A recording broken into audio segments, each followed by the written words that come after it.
আপনি কিভাবে জিব্রাইল আলাইহিস সালামের নাম বলেন, কিভাবে উচ্চারণ করেন তার নাম? জিব্রিল, জিব্রাইল, জিব্রাইল, জিব্রাইল, জিব্রিল, এই 5 ভাবে তার নাম উচ্চারণ করা হয়। আর এটা বিভিন্ন কিরাতের মাধ্যমে বর্ণনা করা হয়েছে। ইল, ইল মানে আল্লাহ সুবহানাহু ওয়া তাআলা, এ নিয়ে কোনো মতপার্থক্য নেই।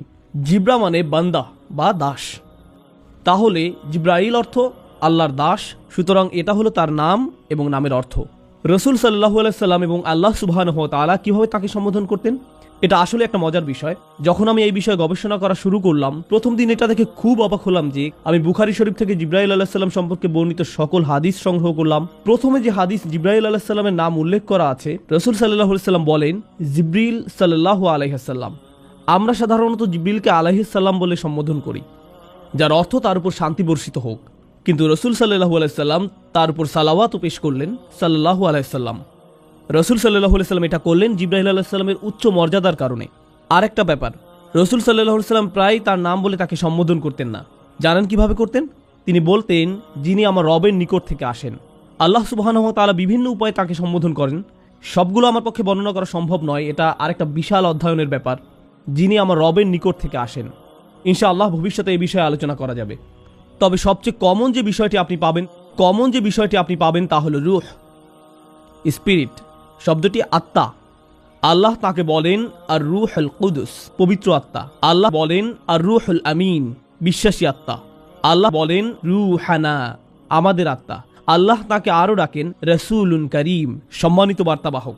সর্বশেষ আরেকটি নাম বলে আমরা অগ্রসর হব সময় স্বল্পতার কারণে।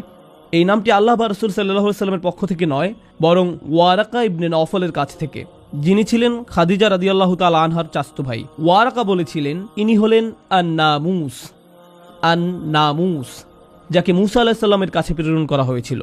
জিব্রাইল আলাইহিস সালাম দেখতে কেমন ছিলেন? জিব্রাইল আলাইহিস সালাম বিভিন্ন রকম আকৃতি ধারণ করতেন। তিনি মানুষের আকৃতি ধারণ করতেন, আবার কখনো কখনো তিনি ফেরেশতার আকৃতিও ধারণ করতেন। রাসূল সাল্লাল্লাহু আলাইহি সাল্লাম বলেন, আমি জিব্রাইল আলাইহিস সালামকে দেখেছি আর তার ছিল 600 ডানা।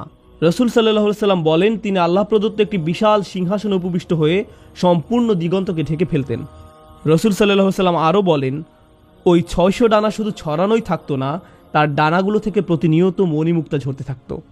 আর তার ডানার রং ছিল সবুজ, তার পায়ের পাতার রঙও ছিল সবুজ। ফেরেশতার আকৃতিতে তাকে এমন দেখাতো। আর তিনি হলেন অন্য সকল ফেরেশতাদের চেয়ে আলাদা। মানুষ আকৃতিতে তাকে কেমন দেখাতো? জিব্রাইল আলাইহিস সালাম কয়েকজন মানুষের আকৃতি ধারণ করতেন, তাকে বিভিন্ন রকম দেখাতো। কিন্তু যখন তিনি রাসূল সাল্লাল্লাহু আলাইহি সাল্লামের নিকট আসতেন, তিনি সুনির্দিষ্ট একটি রূপ নিয়ে আসতেন। রাসূল সাল্লাল্লাহু আলাইহি সাল্লাম বলেন, দিহইয়া ইবন খলিফা আল কলবি রাদিয়াল্লাহু তাআলা আনহুর মতো দেখাতো। দিহইয়া রাদিয়াল্লাহু তাআলা আনহুকে একজন সুন্দর ফেরেশতা। দিহইয়া রাদিয়াল্লাহু তাআলা আনহুকে বলা হতো বনু কলবের ইউসুফ। ইউসুফ আলাইহিস সালাম সম্পর্কে মহিলারা কি বলেছিল? ইনি একজন সুদর্শন ফেরেশতা। তো দিহইয়াকে বলা হতো বনি কলবের ইউসুফ। মহিলারা দিহইয়াকে পছন্দ করত। আল্লাহ সুবহানাহু ওয়া তাআলা এবং জিব্রাইল আলাইহিস সালামের সম্পর্ক কেমন? প্রথমত তিনি হলেন কালিমুল্লাহ মিনাল মালাইকা, ফেরেশতাদের পক্ষ থেকে যার সাথে আল্লাহ কথা বলেন তিনি হলেন জিব্রাইল আলাইহিস সালাম। আপনি হয়তো ভাবতে পারেন আল্লাহ কি সকল ফেরেশতাদের সাথে কথা বলেন? না, মানুষের মাঝ থেকে যেমন নির্দিষ্ট কয়েকজনের সাথে আল্লাহ সরাসরি কথা বলেন, ঠিক তেমনি ফেরেশতাদের মাঝ থেকেও নির্দিষ্ট কয়েকজনের সাথে আল্লাহ সরাসরি কথা বলেন। আল্লাহ 4 জন ফেরেশতার সাথে কথা বলেন, মুকাসসিমাতি আমরা, যারা আল্লাহর বিভিন্ন নির্দেশের বাস্তবায়ন ঘটান। এই 4 জনের সাথে আল্লাহ সরাসরি কথা বলার বর্ণনা পাওয়া যায়, কিন্তু আল্লাহ সবসময় সরাসরি জিব্রাইল আলাইহিস সালামের সাথে কথা বলে থাকেন। এমন একজন নবীর কাহিনীও আপনি পাবেন না যেখানে জিব্রাইল আলাইহিস সালামের আলোচনা নেই। আপনি যদি কাসাসুল আম্বিয়া পড়েন, প্রত্যেক নবীর আলোচনায় কোনো না কোনোভাবে জিব্রাইল আলাইহিস সালামের নাম উঠে আসবেই, কারণ তাকে 1,24,000 পয়গম্বরের কাছে পাঠানো হয়েছিল। মুসনাদ ইমাম আহমদের একটি হাদিসে 1,24,000 নবীর কথা উল্লেখ আছে। তাদের মাঝে 350 জন ছিলেন রসুল। তাদের প্রত্যেকের কাছে জিব্রাইল আলাইহিস সালামকে পাঠানো হয়েছিল তাদেরকে শিক্ষা দেওয়ার জন্য, গড়ে তোলার জন্য, সমর্থন দেওয়ার জন্য, প্রতিরক্ষার জন্য। তিনি প্রথম থেকেই তাদের সাথে ছিলেন। তার আরেকটি উপাধি ছিল নাসরুল আম্বিয়া, তিনি ছিলেন নবীদের সাহায্যকারী। জিব্রাইল আলাইহিস সালামই ইব্রাহিম আলাইহিস সালামকে শয়তানের প্রতি পাথর ছুঁড়তে বলেছিলেন, আর আমরা সেই ঘটনার স্মরণে শয়তানের প্রতি পাথর ছুঁড়ি। সুবহানাল্লাহ, দেখুন সেই ঘটনার কত চমৎকার ঐতিহ্য আমাদের। জিব্রাইল আলাইহিস সালামই ইব্রাহিম আলাইহিস সালামকে হজের নিয়মকানুন শিখিয়েছিলেন। কখনো কখনো জিব্রাইল আলাইহিস সালামের ভূমিকাকে স্পষ্টরূপে উল্লেখ করা হয় না। ইউসুফ আলাইহিস সালামের গল্পে কখনো কি জিব্রাইল আলাইহিস সালামের উল্লেখ পেয়েছেন? আপনি ইউসুফ আলাইহিস সালামের উপর বিশাল আলোচনা শুনতে পারেন, সেখানে হয়তো জিব্রাইল আলাইহিস সালামের কথা কখনো বলা হয় না, কিন্তু তিনি সেখানে ছিলেন।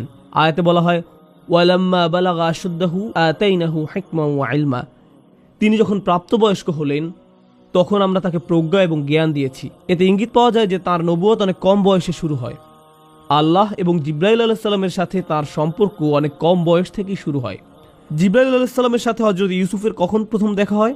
যখন তার ভাইরা তাকে সেই কূপে নিক্ষেপ করেছিল আর তিনি কূপের তলায় পড়তে যাচ্ছিলেন, তখন তিনি এমন এক লোকের হাতের উপর ল্যান্ড করলেন যাকে তিনি আগে কখনো দেখেননি। তিনি ছিলেন জিব্রাইল আলাইহিস সালাম। জিব্রিল তাকে ধরে ফেলেন যেন ইউসুফ আলাইহিস সালাম পড়ে গিয়ে ব্যথা না পান। সুবহানাল্লাহ। চিন্তা করে দেখুন, ইবনুল কাইয়্যিম রাহিমাহুল্লাহ এ ব্যাপারে মন্তব্য করতে গিয়ে বলেন, এই ঘটনার নিদর্শন রয়েছে যে কোনো সৃষ্টি আল্লাহর রজ্জুকে ধারণ করলে আল্লাহ অবশ্যই তাকেও ধারণ করেন, তিনি আপনাকে পড়ে যেতে দিবেন না। মাঝে মাঝে এই উল্লেখটা খুব সূক্ষ্ম, আপনি হয়তো কোনো লক্ষণীয় উল্লেখের কথা শুনেন না। এখানে জিব্রাইল আলাইহিস সালামের ভূমিকাটা খুবই তাৎপর্যপূর্ণ। ইউসুফ আলাইহিস সালাম যেন পড়ে গিয়ে ব্যথা না পান সেজন্য আল্লাহ তাকে পাঠালেন ধরে ফেলার জন্য। কখনো কখনো বর্ণিত গল্পের নবীর সাথে নয় বরং নবীর শত্রুদের সাথে জিব্রাইল আলাইহিস সালামের উল্লেখ পাওয়া যায়।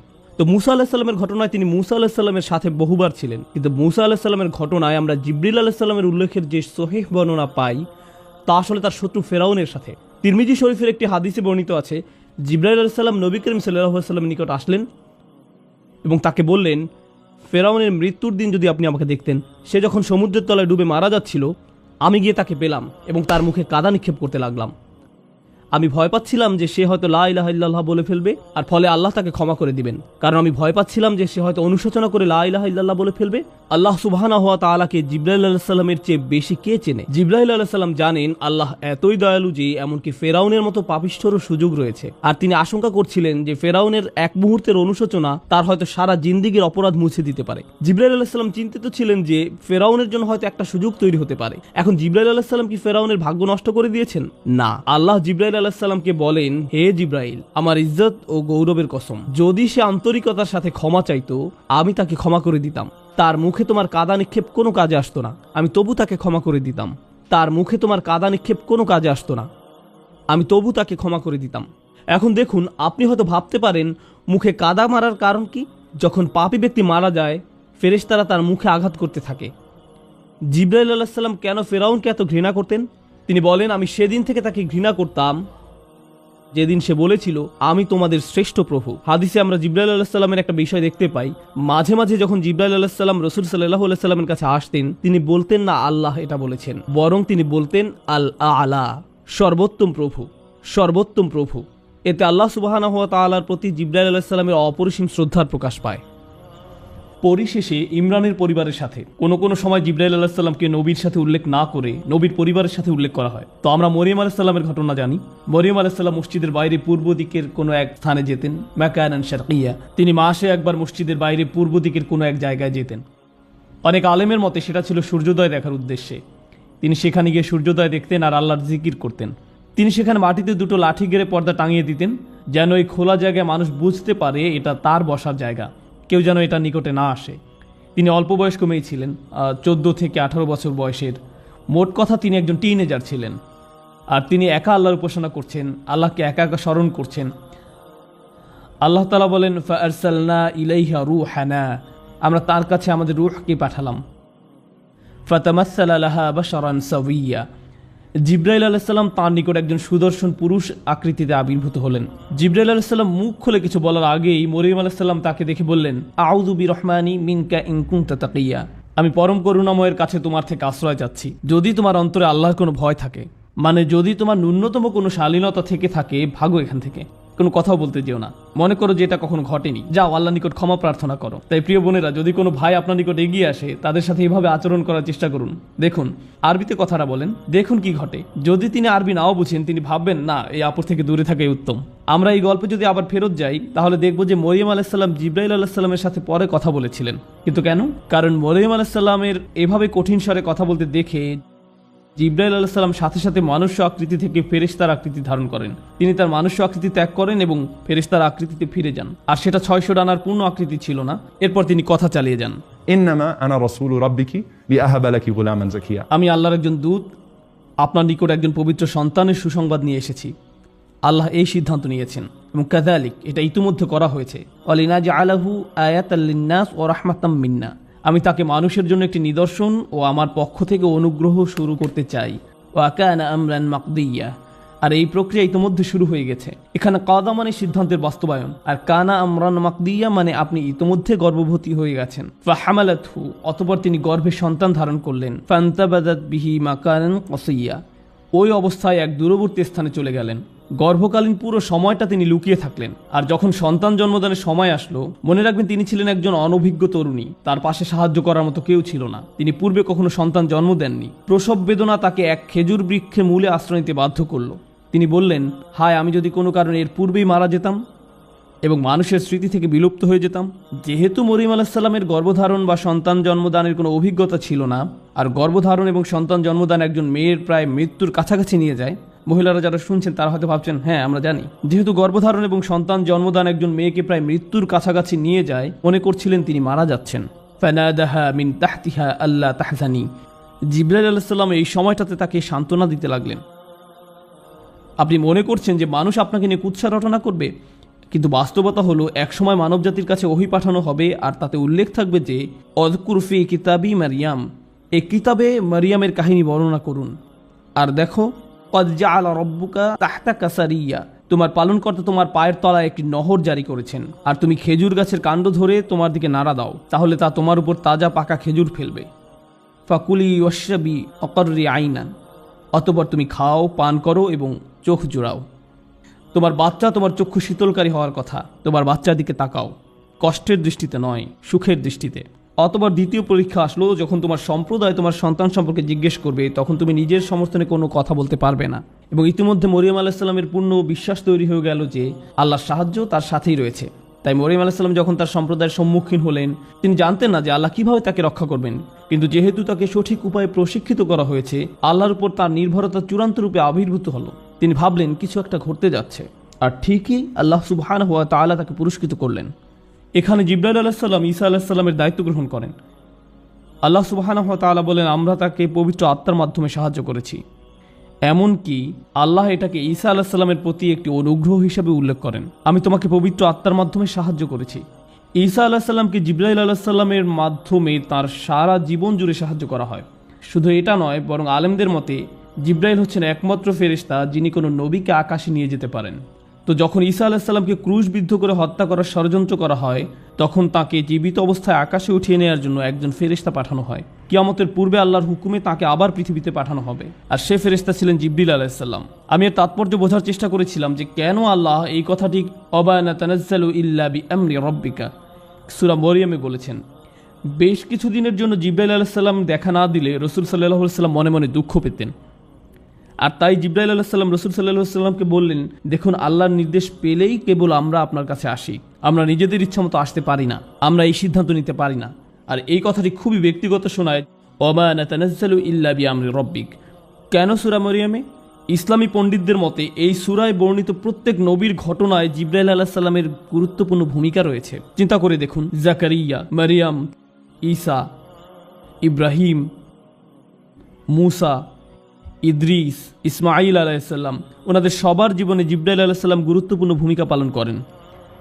তাই এই সূরাতেই রাসূল সাল্লাল্লাহু আলাইহি ওয়াসাল্লামকে বলা হয়েছে, দেখুন, আমরা শুধু আল্লাহর হুকুমেই অবতরণ করি জ্ঞান নিয়ে, আর তখন জিবরিল আলাইহিস সালামের আগমনে আপনি সন্তুষ্ট হয়ে যাবেন। ফেরেশতাদের মাঝে যিনি রাসূল সাল্লাল্লাহু আলাইহি ওয়াসাল্লামের সবচেয়ে নিকটবর্তী ছিলেন, যিনি রাসূল সাল্লাল্লাহু আলাইহি ওয়াসাল্লামকে সহযোগিতা করেছেন, তার প্রতিরক্ষার ব্যবস্থা করেছেন, তিনি ছিলেন জিবরিল আলাইহিস সালাম। অন্য একটি বর্ণনা রাসূল সাল্লাল্লাহু আলাইহি ওয়াসাল্লাম আরো বলেন, ما من نبي إلا له وزيران من أهل السماء ووزيران من أهل الأرض। প্রত্যেক নবীকেই আল্লাহ সুবহানাহু ওয়া তাআলা দুনিয়া থেকে দুজন এবং আকাশ থেকে দুজন মন্ত্রী দান করেছেন। আমাকে দিয়ে আকাশের দুজন মন্ত্রী হলেন জিবরিল এবং মিকাল, আর দুনিয়া থেকে প্রদত্ত দুজন হলেন আবু বকর এবং ওমর রাদিয়াল্লাহু তাআলা আনহু। জিবরিল আলাইহিস সালাম এবং রাসূল সাল্লাল্লাহু আলাইহি ওয়াসাল্লামের প্রথম সাক্ষাৎকারটি কেমন ছিল? আনাস ইবনে মালিক রাদিয়াল্লাহু তাআলা আনহু বর্ণনা করেন, রাসূলুল্লাহ সাল্লাল্লাহু আলাইহি ওয়াসাল্লামের ছেলেবেলায় তিনি অন্য বাচ্চাদের সাথে খেলছিলেন, দৌড়াদৌড়ি করছিলেন ঠিক সকল বাচ্চার মতো। হঠাৎ করে এক ব্যক্তির আবির্ভাব হয়, তিনি রাসূল সাল্লাল্লাহু আলাইহি ওয়াসাল্লামকে ধরে মাটিতে শুইয়ে দিলেন। এটা দেখে অন্য বাচ্চারা দৌড়ে তাদের পিতামাতার কাছে চলে গেল এবং বলতে লাগলো মুহাম্মদকে হত্যা করা হয়েছে। অন্য বাচ্চারা যখন দৌড়ে পালাতে লাগলো, তখন রাসূল সাল্লাল্লাহু আলাইহি ওয়াসাল্লাম দেখছিলেন যে এই লোকটি তাকে কি করতে যাচ্ছে। আল্লাহ রাসূল সাল্লাল্লাহু আলাইহি ওয়াসাল্লাম বলেন, তিনি আমার বুক কেটে ফেললেন, তিনি আমার বুক খুলে ফেললেন। তিনি বললেন, এটা হলো তোমার অন্তরের শয়তানের অংশ। তিনি রসুল সাল্লাহ সাল্লামের হার্ট বের করলেন এবং তা থেকে কিছু একটা বের করে নিলেন আর বললেন, এটা হলো তোমার অন্তরের শয়তানের অংশ। তারপর তিনি এটাকে ফেলে দিলেন। এরপর তিনি সোনালী রঙের একটি পাত্রে রাখা জমজমের পানিতে আমার হার্ট ধুয়ে ফেললেন। আর এই বাচ্চা অবস্থায় রসুল সাল্লাহ সাল্লাম সব কিছু অবলোকন করেছেন। এরপর রসুল সাল্লাহ সাল্লামের হার্টকে আবার যথাস্থানে রেখে দেওয়া হলো। অন্য বাচ্চারা ফিরে এসে দেখলো যে রসুল সাল্লাহ সাল্লামের বুক সেলাই করে দেওয়া হয়েছে আর তার মুখমণ্ডল নীল বর্ণ ধারণ করলো। রসুল সাল্লাহ সাল্লামের হার্ট বের করে পবিত্র করা হলো। সে সময় তিনি এই ঘটনার কোনো ব্যাখ্যা খুঁজে পেলেন না। তিনি এই ঘটনায় চরম কষ্ট পেলেন।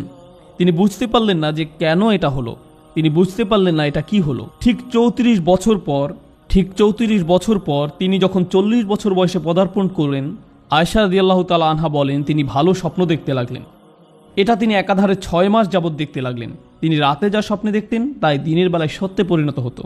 তিনি উপলব্ধি করলেন যে কিছু একটা ঘটতে যাচ্ছে। এ থেকে আমরা কিছুটা বুঝতে পারি যে কেন হঠাৎ করে রসুল সাল্লাল্লাহু আলাইহি সাল্লাম গুহায় গিয়ে ধ্যানমগ্ন হতে লাগলেন এবং প্রার্থনা করতে লাগলেন। তিনি এবং খাদিজা রাদিয়াল্লাহু তাআলা আনহা বুঝতে পারলেন যে অতি প্রাকৃতিক কিছু ঘটতে যাচ্ছে। ঐশ্বরিক কেউ একজন তাদের সাথে যোগাযোগ করছে, কোনো এক ধরনের বিশেষ সৃষ্টি তাদের সাথে যোগাযোগ করছে। এই অবস্থায় 6 মাস যাবৎ চলল। আয়েশা রাদিয়াল্লাহু তাআলা আনহা বলেন, তারপর আল্লাহ সুবহানাহু ওয়া তাআলা নির্জনতাকে রসুল সাল্লাল্লাহু আলাইহি সাল্লামের নিকট প্রিয় করে দিলেন। হঠাৎ করেই তিনি একা থাকতে পছন্দ করা শুরু করলেন। রাসূলুল্লাহ সাল্লাল্লাহু আলাইহি সাল্লাম হেরা গুহায় আরোহণ করতেন। হেরা গুহায় আরোহণ করতে প্রায় 2 ঘন্টা সময় লাগে। আপনার যদি কখনো হেরা গুহায় ওঠেন তাহলে সম্পূর্ণ মক্কাকে দৃষ্টি সীমানায় দেখতে পাবেন। সুবহানাল্লাহ, আপনি সব কিছু দেখতে পাবেন। রাসূল সাল্লাল্লাহু আলাইহি সাল্লাম দিনের পর দিন, কখনো পুরো সপ্তাহ জুড়ে, অবশেষে পুরো রমজান মাস সেখানে অবস্থান করেন। তিনি সেখানে দ্বীনে হানিফ তথা ইব্রাহিম আলাইহিস সালামের শেখানো পন্থায় আল্লাহর ইবাদত করতেন। অর্থাৎ তিনি সেখানে গিয়ে যেভাবে পারতেন আল্লাহর ইবাদত করতেন। সুশৃঙ্খল কোনো নামাজের নিয়ম তখন জানা ছিল না। তিনি ইব্রাহিম আলাইহিস সালামের রেখে যাওয়া নিয়মে আল্লাহকে ডাকতেন। ঠিক এটাই বর্ণিত আছে। তো হঠাৎ করে একদিন তিনি জিবরাইল আলাইহিস সালামকে দেখতে পেলেন। আপনাদের কি মনে হয় তখন জিবরিল আলাইহিস সালাম কি ফেরেশতার আকৃতিতে দেখা দেন, না মানুষের আকৃতিতে? মানুষের আকৃতিতে। আপনারা হয়তো ভাবছেন রাসূল সাল্লাল্লাহু আলাইহি সাল্লাম তাহলে ভয় পেয়ে গেলেন কেন? চিন্তা করে দেখুন, আপনি হয়তো 2 ঘন্টা ধরে সেখানে অবস্থান করছেন, আশেপাশে কেউ নেই, তারপর আচমকা গুহার মুখে এক অপরিচিত লোককে দাঁড়িয়ে থাকতে দেখলেন, কোনো কথা বলছে না। আপনি যদি রাসূল সাল্লাল্লাহু আলাইহি সাল্লামের জায়গায় থাকতেন আপনি কি ভাবতেন? তাছাড়া পরবর্তীকালের বর্ণনা থেকে আমরা ধারণা পাই তখন কি ঘটেছিল। রাসূল সাল্লাল্লাহু আলাইহি সাল্লাম যখন খাদিজা রাদিয়াল্লাহু তাআলা আনহার নিকট ঘটনা বর্ণনা করছিলেন, তিনি বলেন, যাকে আমি স্বপ্নে দেখি সে আমার নিকট এসেছিল। সুতরাং আমরা আরও বুঝলাম যে রাসূল সাল্লাল্লাহু আলাইহি সাল্লাম ইতিমধ্যে জিবরাইল আলাইহিস সালামকে স্বপ্নে দেখেছিলেন। তো তিনি চিন্তা করছিলেন, অদ্ভুত, আমি তো এখন ঘুমাচ্ছি না, আমি তো স্বপ্নে নেই, বাস্তবে। এর থেকে জিবরিল আলাইহিস সালাম কেন রাসূল সাল্লাল্লাহু আলাইহি সাল্লামকে জড়িয়ে ধরেছিলেন? এটা স্বপ্ন নয়, বাস্তব। ইকরা, পড়ুন, পড়ুন, আপনি কোনো কল্পিত কিছু দেখছেন না। এটা কল্পিত কোনো ছায়ামূর্তি নয়। আমি আপনাকে শক্ত করে জড়িয়ে ধরছি শুধু আমার বাস্তবতা বোঝাতে নয়। ইন্না সানুলকি আলাইকা কওলান সাকিলা, যে ওহী আপনার উপর নাজিল হতে যাচ্ছে তা হবে অত্যন্ত ভারী। এই বাণী ধারণ করার জন্য আপনাকে প্রস্তুত হতে হবে। এরপর তিনি তাকে আদেশ করলেন, পড়ুন। তারপর রাসূল সাল্লাল্লাহু আলাইহি সাল্লামকে ছেড়ে দিলেন। রাসূল সাল্লাল্লাহু আলাইহি সাল্লাম বললেন, আমি পড়তে জানি না। জিবরিল আলাইহিস সালাম তাকে আবারও শক্ত করে জড়িয়ে ধরলেন এবং বললেন, ইকরা। রাসূল সাল্লাল্লাহু আলাইহি সাল্লাম বললেন, আমি পড়তে জানি না। জিবরিল আলাইহিস সালাম রাসূল সাল্লাল্লাহু আলাইহি সাল্লামকে তৃতীয়বারের মতো শক্ত করে জড়িয়ে ধরলেন এবং পরবর্তীকালে রাসূল সাল্লাল্লাহু আলাইহি সাল্লাম বর্ণনা করেন, জিবরিল আলাইহিস সালাম আমাকে এত শক্ত করে জড়িয়ে ধরেন যে আমি মনে করছিলাম আমি মারা যাব। তিনি বললেন, পড়ুন। রাসূল সাল্লাল্লাহু আলাইহি সাল্লাম বললেন, কি পড়ব? ঠিক তখন জিবরিল আলাইহিস সালাম বললেন, ইকরা বিইসমি রাব্বিকাল্লাযী খলাক, পাঠ করুন আপনার পালনকর্তার নামে যিনি সৃষ্টি করেছেন। খলাকাল ইনসানা মিন আলাক, যিনি মানুষকে সৃষ্টি করেছেন আলাক থেকে। ইকরা ওয়া রাব্বুকাল আকরাম, পাঠ করুন আপনার পালনকর্তা মহা দয়ালু, যিনি কলমের সাহায্যে শিক্ষা দিয়েছেন মানুষকে যা সে জানতো না। রাসূল সাল্লাল্লাহু আলাইহি সাল্লাম যখন ওহী গ্রহণ করছিলেন, জিবরিল আলাইহিস সালাম তাকে আর জড়িয়ে ধরলেন না, আবার চলেও গেলেন না। রাসূল সাল্লাল্লাহু আলাইহি সাল্লাম গুহা ত্যাগ করে তাড়াতাড়ি নেমে গেলেন। খাদিজা রাদিয়াল্লাহু তাআলা আনহা বললেন, কি হয়েছে? এখন দেখুন, রাসূল সাল্লাল্লাহু আলাইহি সাল্লাম যখন তাকে বললেন কি ঘটেছে, খাদিজা রাদিয়াল্লাহু তাআলা আনহা সহজেই তাকে বলতে পারতেন, আপনি ওই গুহায় যাওয়া বন্ধ করে দিন, আপনার মনে হয় বাসায় থাকা উচিত, আপনার ওই ঘরের কোনায় ধ্যান করতে পারেন, কেউ আপনাকে ডিস্টার্ব করবে না, ইনশাআল্লাহ এরকম কিছু আর ঘটবে না। তিনি এসবের কিছুই বললেন না। দেখুন কেমন চমৎকার ছিলেন তিনি, সুবহানাল্লাহ। রাসূল সাল্লাল্লাহু আলাইহি সাল্লাম নিজে নিজের উপর বিশ্বাস করার আগে খাদিজা তার উপর বিশ্বাস করেন। সত্যি তিনি রাসূল সাল্লাল্লাহু আলাইহি সাল্লামকে বলেন, আল্লাহ কখনোই আপনাকে অপমানিত করবেন না। তিনি রাসূল সাল্লাল্লাহু আলাইহি সাল্লামের গত 15 বছরের জীবনী বর্ণনা করতে লাগলেন। আপনি এমন মানুষ যিনি আত্মীয়তার বন্ধন রক্ষা করেন, আপনি এতিমদের যত্ন নেন, আপনি আপনার প্রতিবেশী এবং মেহমানদের প্রতি উদার, আপনি কোন সমস্যায় পড়লে তার দায়িত্ব কাঁধে তুলে নেন, আল্লাহ কখনোই আপনাকে অপমানিত করবেন না। খাদিজা রাদিয়াল্লাহু তাআলা আনহা বলেন, চলেন ওয়ারাকার কাছে যাই। তো তাঁরা তার নিকট গেলেন। রসুল সাল্লাল্লাহু আলাইহি সাল্লাম যা দেখলেন তা ওয়ারাকার নিকট বর্ণনা করলেন। ওয়ারাকার সাথে সাথে বলে উঠলেন, ইনি নামুস, আপনি সেই রসুল যার জন্য সবাই অপেক্ষা করছে। এই ফেরেশতাই মুসা আলাইহিস সালামের কাছে এসেছিলেন। ইস, আমি যদি যুবক হতাম তাহলে আপনাকে সাহায্য করতে পারতাম যখন আপনার সম্প্রদায় আপনার বিরোধিতা করবে। এরপর কি ঘটেছিল? আয়েশা রাদিয়াল্লাহু তাআলা আনহা বর্ণনা করেন, এরপর বহু দিন যাবৎ ওহী অবতীর্ণ হওয়া বন্ধ থাকে। রসুল সাল্লাল্লাহু আলাইহি সাল্লাম অপেক্ষা করতে লাগলেন যেন সেই ফেরেশতা আবার দেখা দেন। রসুল সাল্লাল্লাহু আলাইহি সাল্লাম আবার ওই পাহাড়ে ঘুরতে লাগলেন। তিনি নিজের ভাষায় তা এভাবে বর্ণনা করেন যে তার মানসিক অবস্থা এমন ছিল যে তিনি যেন চাইতেন নিজেকে পাহাড় থেকে ছুঁড়ে ফেলে দিতে। তিনি স্পষ্ট রূপে জানতে চান যে কি ঘটেছে। প্রতিবার রসুল সাল্লাল্লাহু আলাইহি সাল্লাম পাহাড়ে গেলে জিবরিল আলাইহিস সালামের কণ্ঠ শুনতে পেতেন, ও মুহাম্মদ, আপনি আল্লাহর সত্য রসুল। এতে রসুল সাল্লাল্লাহু আলাইহি সাল্লাম কিছুটা সান্ত্বনা পেতেন এবং ঘরে ফিরে আসতেন। এরপর পরবর্তীতে তিনি শুধু যে ও মুহাম্মদ আপনি আল্লাহর সত্য রসুল এ কথা বলতেন তা নয়, তিনি আরও বলতেন আমি জিবরিল। তো তিনি রসুল সাল্লাল্লাহু আলাইহি সাল্লামের নিকট বিষয়টা পরিষ্কার করলেন যে তিনি জিবরিল আলাইহিস সালাম, কিন্তু তবুও কোনো কোরআন বা ওহী অবতীর্ণ হয়নি। অবশেষে অন্য একদিন রসুল সাল্লাল্লাহু আলাইহি সাল্লাম হাঁটছিলেন, আর এবার ইয়া মুহাম্মদ ইন্নাকা রাসূলুল্লাহি হাক্কা, ও মুহাম্মদ আপনি আল্লাহর সত্য রসুল। বুখারী শরীফে জাবির রাদিয়াল্লাহু তাআলা আনহু থেকে বর্ণিত আছে, রসুল সাল্লাল্লাহু আলাইহি সাল্লাম হাঁটছিলেন, তারপর হঠাৎ উপরের দিকে তাকিয়ে দেখলেন জিবরিল আলাইহিস সালাম তার পরিপূর্ণ ফেরেশতা আকৃতি ধারণ করে সম্পূর্ণ আকাশ ঢেকে আছেন, সম্পূর্ণ দিগন্ত ঢেকে আছেন। আল্লাহ জিবরিল আলাইহিস সালাম সম্পর্কে বলেন, যু মিররাতিন ফাস্তাওয়া, প্রজ্ঞার অধিকারী, সে নিজ আকৃতিতে স্থির হয়েছিল। জিবরিল আলাইহিস সালাম পুরো আকাশ জুড়ে আবির্ভূত হলেন। রসুল সাল্লাল্লাহু আলাইহি সাল্লাম জিবরিল আলাইহিস সালামকে তাঁর সকল ডানা সমেত পরিপূর্ণ আকৃতিতে দেখতে লাগলেন। সুম্মা দানা ফাতাদাল্লা, তিনি রসুল সাল্লাল্লাহু আলাইহি সাল্লামের নিকটবর্তী হতে লাগলেন। তিনি রসুল সাল্লাল্লাহু আলাইহি সাল্লামের কাছাকাছি আসলেন। রসুল সাল্লাল্লাহু আলাইহি সাল্লাম মাটিতে পড়ে গেলেন। তিনি নিজেই বলছেন যে আমার অতি নিকটবর্তী হওয়াতে আমি এত ভয় পেয়েছিলাম যে আমি মাটিতে পড়ে গেলাম। রসুল সাল্লাল্লাহু আলাইহি সাল্লাম দ্রুত বাড়িতে ফিরে গেলেন আর খাদিজা রাদিয়াল্লাহু তাআলা আনহাকে বলতে লাগলেন, আমাকে ঢেকে দাও, আমাকে ঢেকে দাও, আমাকে ঢেকে দাও। আর ঠিক তখন পরবর্তী ওহী অবতীর্ণ হয়, ইয়া আইয়ুহাল মুদ্দাসসির কুম ফাআনযির ওয়া রাব্বাকা ফাকাব্বির ওয়া সিয়াবাকা ফাতাহহির, হে চাদর আবৃতকারী, উঠুন, সতর্ক করুন। সুবহানাল্লাহ। চিন্তা করে দেখুন, প্রথম ওহী অবতীর্ণ হওয়ার সময় তিনি হেরা গুহায় ছিলেন, আর দ্বিতীয়বার তিনি যখন খাদিজা রাদিয়াল্লাহু তাআলা আনহার কাছে ছিলেন তখন ওহী অবতীর্ণ হয়, হে চাদর আবৃতকারী, উঠুন, সতর্ক করুন, আপনার পালনকর্তার মহত্ব ঘোষণা করুন, আপন পোশাক পবিত্র করুন, মূর্তি পরিত্যাগ করুন। এই হলো প্রথম দিকের ওহী অবতীর্ণ হওয়ার ঘটনা। আয়েশা রাদিয়াল্লাহু তাআলা আনহা বলেন, এরপর থেকে একটির পর একটি ওহী অবতীর্ণ হতে লাগলো। অর্থাৎ দীর্ঘ বিরতির পর আসে সূরা মুদ্দাসসির, সূরা মুজাম্মিল, সূরা দোহা এবং আরও অনেক সূরা ক্রমাগত রসুল সাল্লাল্লাহু আলাইহি সাল্লামের নিকট অবতীর্ণ হতে থাকে। এভাবেই শুরু। রসুল সাল্লাল্লাহু আলাইহি সাল্লাম বুঝতে পারলেন কি ঘটছে। তিনি বুঝতে পারলেন যে তিনি আল্লাহর রসুল। রসুল সাল্লাল্লাহু আলাইহি সাল্লাম এখন আর জিবরিল আলাইহিস সালামের উপস্থিতি থেকে ভয় পান না। বিষয়টা তার কাছে পরিষ্কার হয়ে গেল। জিবরিল আলাইহিস সালাম এবং রসুল সাল্লাল্লাহু আলাইহি সাল্লামের মাঝে ব্যক্তিগত কথোপকথন। জিবরিল আলাইহিস সালাম রসুল সাল্লাল্লাহু আলাইহি সাল্লামের ঘরে বহুবার এসেছিলেন। কোনো কোনো সাহাবী তাকে দেখতে পেতেন, আবার কেউ কেউ দেখতে পেতেন না। একদিন আব্বাস রাদিয়াল্লাহু তাআলা আনহু তার সন্তান আব্দুল্লাহ রাদিয়াল্লাহু তাআলা আনহুকে নিয়ে রসুল সাল্লাল্লাহু আলাইহি সাল্লামের সাথে সাক্ষাৎ করতে আসলেন। আব্বাস রাদিয়াল্লাহু তাআলা আনহু রসুল সাল্লাল্লাহু আলাইহি সাল্লামকে সম্বোধন করে কথা বলছিলেন, কিন্তু তিনি সাড়া দিচ্ছিলেন না। রসুল সাল্লাল্লাহু আলাইহি সাল্লাম কোনো কথা না বলাতে আব্বাস রাদিয়াল্লাহু তাআলা আনহু চলে যান। চলার পথে আব্বাস রাদিয়াল্লাহু তাআলা আনহু আব্দুল্লাহ রাদিয়াল্লাহু তাআলা আনহুকে বলেন, তোমার চাচতো ভাই কেন আমার সাথে কথা বলল না? আব্দুল্লাহ রাদিয়াল্লাহু তাআলা আনহু বললেন, আপনি কি দেখেননি যে রাসূল সাল্লাল্লাহু আলাইহি সাল্লাম তার সামনে বসা এক লোকের সাথে কথা বলছিলেন? আব্বাস রাদিয়াল্লাহু তাআলা আনহু বললেন, কোন মানুষের সাথে? আব্বাস রাদিয়াল্লাহু তাআলা আনহু আবার রাসূল সাল্লাল্লাহু আলাইহি সাল্লামের কাছে ফিরে আসলেন এবং জিজ্ঞেস করলেন, তখন কেউ কি আপনার সাথে কথা বলছিল? রাসূল সাল্লাল্লাহু আলাইহি সাল্লাম বললেন, আপনি কেন এটা জিজ্ঞেস করছেন? আব্বাস রাদিয়াল্লাহু তাআলা আনহু বললেন, কারণ আব্দুল্লাহ তাকে দেখতে পেয়েছিল। রাসূল সাল্লাল্লাহু আলাইহি সাল্লাম বললেন, রাআ, সে দেখেছে? আব্বাস রাদিয়াল্লাহু তাআলা আনহু বললেন, জি দেখেছে। তারপর রাসূল সাল্লাল্লাহু আলাইহি সাল্লাম আব্দুল্লাহ রাদিয়াল্লাহু তাআলা আনহুর জন্য দোয়া করলেন যেন আল্লাহ তার জ্ঞান বাড়িয়ে দেন। তো রাসূল সাল্লাল্লাহু আলাইহি সাল্লামের সাথে জিবরিলের ব্যক্তিগত কথোপকথনটা কেমন ছিল? রাসূল সাল্লাল্লাহু আলাইহি সাল্লাম জিবরিল আলাইহিস সালামকে বললেন, আল্লাহ বলেছেন যে আমি আপনাকে সকল জগৎবাসীর জন্য রহমত স্বরূপ প্রেরণ করেছি। তিনি জিজ্ঞেস করলেন, আমার রহমতের কোনো অংশ কি আপনার পর্যন্ত পৌঁছেছে? জবাবে জিবরিল আলাইহিস সালাম বললেন, ইয়া মুহাম্মদ ওয়াল্লাহি ইন্নাকা আহাব্বুল আম্বিয়া ইলাই, আল্লাহর শপথ, ও মুহাম্মদ, আপনি আমার সবচেয়ে প্রিয় নবী।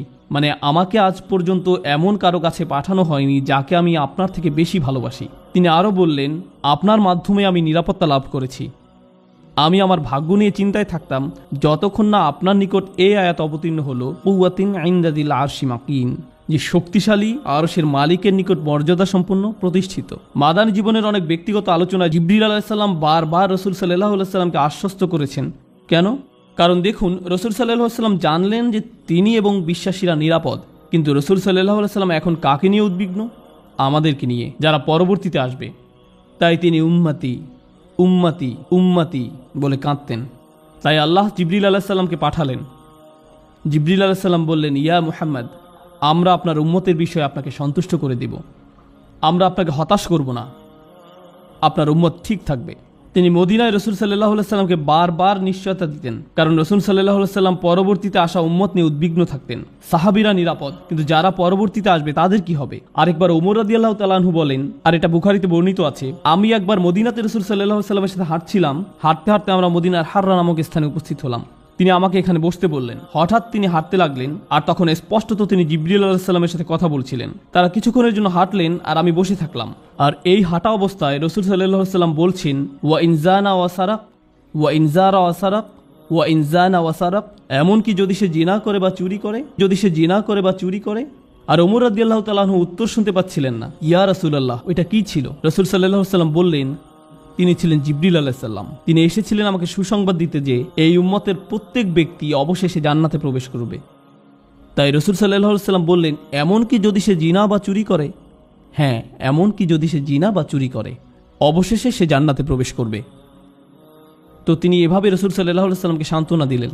রাসূল সাল্লাল্লাহু আলাইহি সাল্লাম যখন শারীরিকভাবে অসুস্থ হয়ে পড়েন, তখন জিবরিল আলাইহিস সালাম কিভাবে সান্ত্বনা দিতেন? রাসূল সাল্লাল্লাহু আলাইহি সাল্লাম যখন অসুস্থ হয়ে পড়েন, তিনি বলেন, জিবরিল আমার কাছে আসলেন এবং বললেন, ও মুহাম্মদ, আপনি কি অসুস্থ? আমি বললাম, হ্যাঁ। তখন জিবরিল তাঁর হাত দিয়ে আমার মুখমণ্ডল এবং বক্ষ মুছে দিলেন এবং বললেন, বিসমিল্লাহি আরকিকা মিন কুল্লি শাইইন আউযিকা, আল্লাহর নামে আমি আপনার জন্য আরোগ্য প্রার্থনা করছি সব কিছু থেকে যা আপনার ক্ষতি করছে। মিন শাররি কুল্লি নাফসিন আও আইনিন আও হাসিদ, সকল খারাপ জিনিস থেকে অথবা বদ নজর থেকে বা হিংসা থেকে আল্লাহ আপনাকে আরোগ্য দান করুন। আল্লাহর নামে আমি আপনার জন্য আরোগ্য প্রার্থনা করছি। কিন্তু তখন ব্যাপারটা কেমন ছিল যখন জিবরিল আলাইহিস সালাম রাসূল সাল্লাল্লাহু আলাইহি সাল্লামকে জীবন সম্পর্কে কোনো উপদেশ দিতেন? এখন আমি আপনাদেরকে যে বিষয়টি বলবো সেটি রাসূল সাল্লাল্লাহু আলাইহি সাল্লামের জীবনের শেষ দিককার। জিবরিল আলাইহিস সালাম রাসূল সাল্লাল্লাহু আলাইহি সাল্লামের নিকট এসে বললেন, হে মুহাম্মদ, হে মুহাম্মদ। আচ্ছা, আল্লাহ কি কোরআনে কখনো এভাবে বলেছেন, হে মুহাম্মদ? না। ইয়া নবী আল্লাহ, ইয়া রাসূলুল্লাহ, ও আল্লাহর নবী, ও আল্লাহর রাসূল। তাহলে জিবরিল আলাইহিস সালাম কি করে ইয়া মুহাম্মদ বলার সাহস করলেন? আলেমরা বলেন যে যখন জিবরিল আলাইহিস সালাম বলেন ইয়া মুহাম্মদ, এর মানে হলো এখনকার বিষয়টি ওহির বাইরের বিষয়।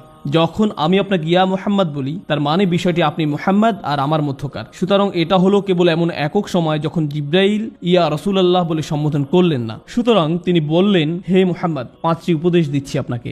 عش ما شئت فإنك ميت. আপনি যেভাবে খুশি জীবনযাপন করুন, কিন্তু এ কথা মনে রাখবেন যে আপনি একদিন মৃত্যুবরণ করবেন।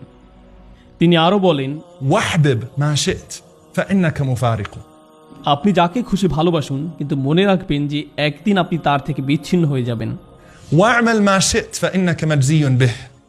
3, আপনি যা খুশি তাই করতে পারেন, কিন্তু এ কথা স্মরণ রাখবেন যে আপনার কর্ম অনুযায়ী আপনাকে প্রতিফল দেয়া হবে। মানে হলো প্রত্যেকটি বিষয় আখিরাতে আসবে, প্রত্যেকটি পুরস্কারই আখিরাতে দেয়া হবে। আপনি যা করেন তা করতে থাকুন, আর মনে রাখবেন যে এর বদলা আখিরাতে পাবেন। واعلم أن شرف المؤمن قيامه بالليل.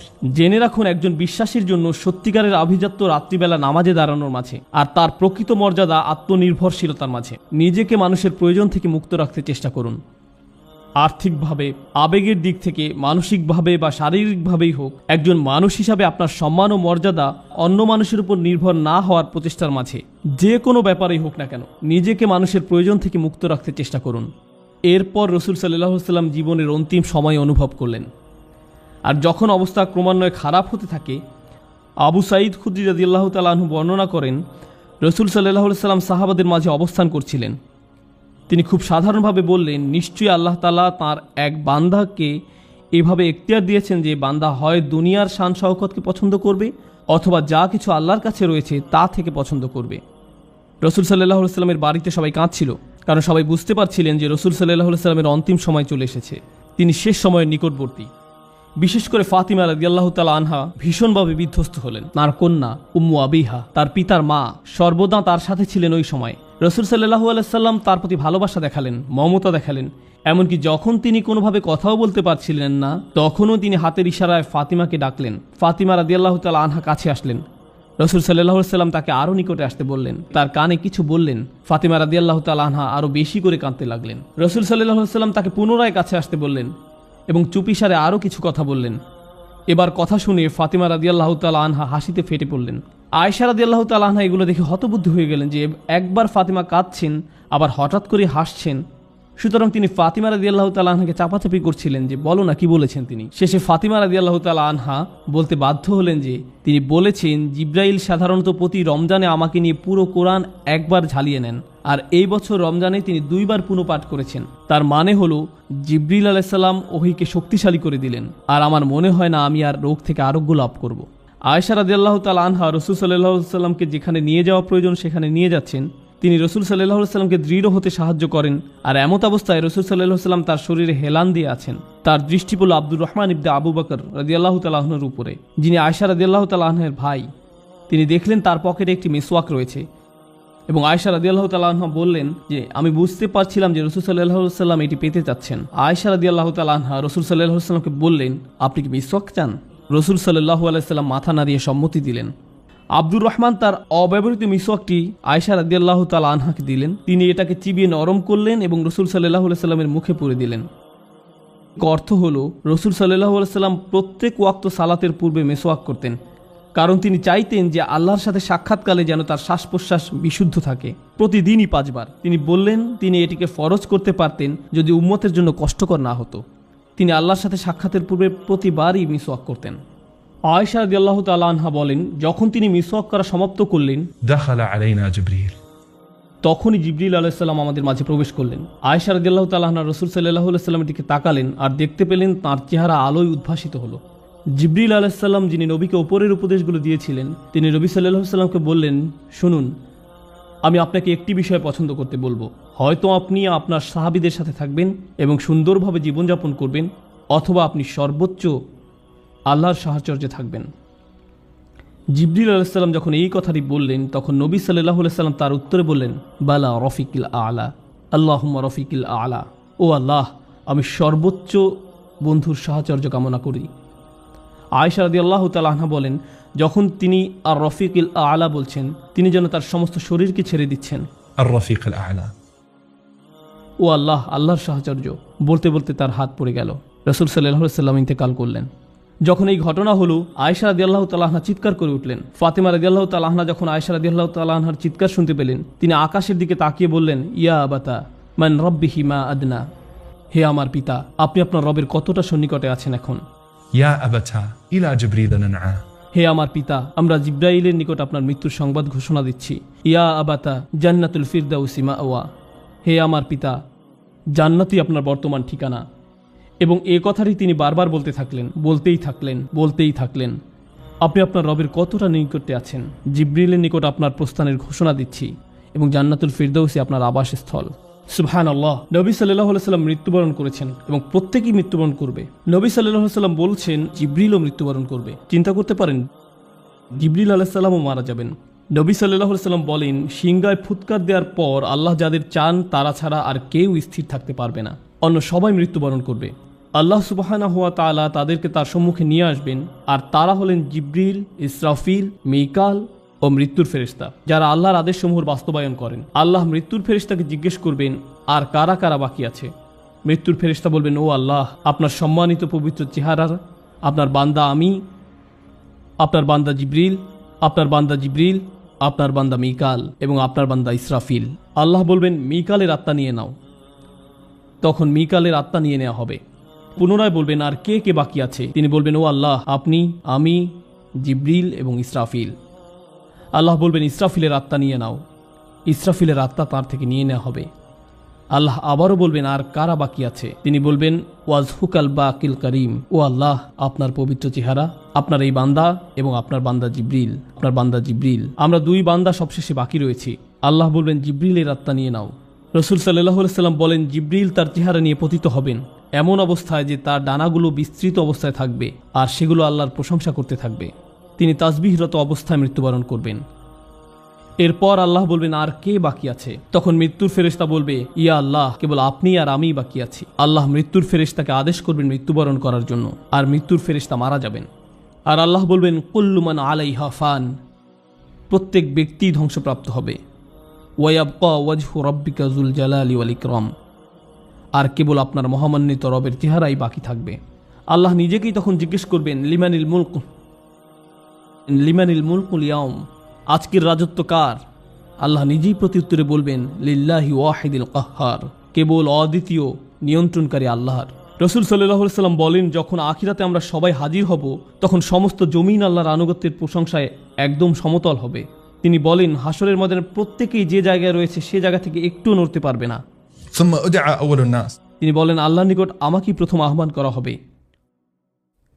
অতএব আমি আল্লাহ সুবহানাহু ওয়া তাআলার নিকটে যাব, আমি সিজদায় পড়ে যাব। তিনি বলেন, অতঃপর আমি আমার মস্তক উত্তোলন করব فإذا جبريل عن يمين الرحمن. এবং আকস্মিকভাবে আমি সর্বোচ্চ দয়াময় আল্লাহর ডান পাশে জিবরিলকে দেখতে পাবো। নবী সাল্লাল্লাহু আলাইহি সাল্লাম হাদিসে বলেন, والله ما رآه قبلها. ইতিপূর্বে জিবরিল আলাইহিস সালাম আল্লাহ সুবহানাহু ওয়া তাআলাকে কোনো দিনই দেখেননি। নবী সাল্লাল্লাহু আলাইহি সাল্লাম জিবরিলের দিকে ইশারা করে বলবেন, হে আমার রব, إن هذا أخبرني أنك أرسلته إلي. এই ব্যক্তি আমাকে বলেছিল যে আপনিই তাকে আমার নিকটে পাঠিয়েছিলেন। فيقول الله صدقت. তখন আল্লাহ বলবেন, তুমি সত্য বলছো। একইভাবে জিবরিল ও নবী সাল্লাল্লাহু আলাইহি সাল্লামকে বলবেন, আপনি সত্য বলছেন। নবী সাল্লাল্লাহু আলাইহি সাল্লাম কেন প্রতিদান দিবসে এই বিষয়টি পছন্দ করলেন, কেন এটি ইচ্ছা পোষণ করলেন? কারণ হলো, প্রতিদান দিবসের দিন প্রত্যেক নবী রাসূলকে জিজ্ঞেস করা হবে যে জিবরিল কি নবুয়তের বার্তাকে ঠিকমতো পৌঁছে দিয়েছে কিনা। নবী সাল্লাল্লাহু আলাইহি সাল্লাম জিবরিলের পক্ষে সাক্ষ্য দিবেন এবং তাকে জিজ্ঞেস করার পূর্বেই তিনি নিজেই বলবেন যে উনি বলেছেন যে তাকে আপনি আমার নিকট পাঠিয়েছিলেন, তিনি তার কাজ ঠিকমতো করেছিলেন। আল্লাহ বলবেন, তুমি সত্য বলছো।